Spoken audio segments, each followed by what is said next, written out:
This week, Apex Media is at the Apex Tech Conference in Los Angeles, and we've just listened to a really fascinating panel in which the London School of Economics and Inmarsat unveiled the second chapter of their Sky High Economics Report.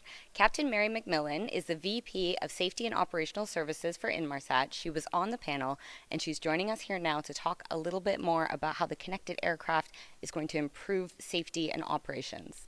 Welcome, Mary. Thank you so much. It's great to be here. Great to have you. Now, Mary, you are a captain. Can you tell us a little bit about how your time piloting aircraft has contributed to your unique insight into your role today? I'm happy to talk about that because it's one of the, I think one of the things that really differentiates Inmarsat from many of the other satellite operators, in that we actually are bringing user perspective into our next generation of aviation communications. When I started flying, this was before we actually implemented satellite into the aviation space, before we had any communications or even GPS for navigation. So I've lived through that whole evolution, and I know what the introduction of satellite has actually meant to aviation. We've seen separation standards decrease from 100 miles in trail down to 23 miles and 4,000 feet to 2,000 feet, and we've done it safely. And it's because we're able to actually look at all of the elements that go into a very complex operation. And one of the key parts of that is actually having information that you can use in a timely manner to help you make better decisions. And satellite communications actually gives that to us, regardless of where we are on the Earth and what kind of operation we're actually conducting.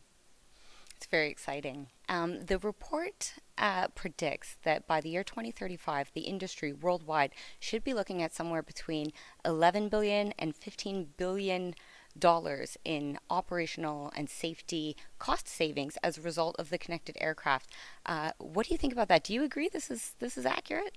Absolutely. I think one of the points that Dr. Gross made was that it's really just the tip of the iceberg. I think as we get more into this generation of connected aircraft and utilizing what's been previously as an untapped resource, that satellite downlink frequencies, that we're going to start seeing more and more savings and more benefit accrue. And I think it's very similar to what we saw in our own personal lives when we went from a rotary dial telephone into a smartphone. So we're using our phone in ways that we never thought that we would ever use it, even just a few years ago.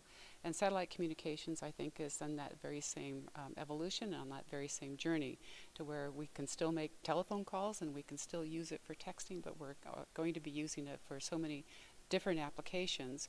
And the way that I like to put this, because for me it makes sense, is it actually creates these portals, that creates visibility into what is an incredibly complex operation and gives us more information that we can use in ways that we've never used it before. I think for any passengers that might be watching, it's really easy for them to envision how connectivity in the cabin is going to improve their passenger experience. They can text, they can maybe stream some content, maybe they can send pictures to friends. But how does a plane that's operating better and operating more safely benefit the passenger at the end of the day as well? Well, there's three things that as an airline we promise passengers. Actually, there's one thing that we promise and two things that we strive for. The first thing that we promise is safety. Having better connectivity, being able to make better operational decisions is actually going to enhance that safety factor. So that's really one benefit that hopefully remains unseen to passengers, but is just absolutely one of those givens that we don't operate without.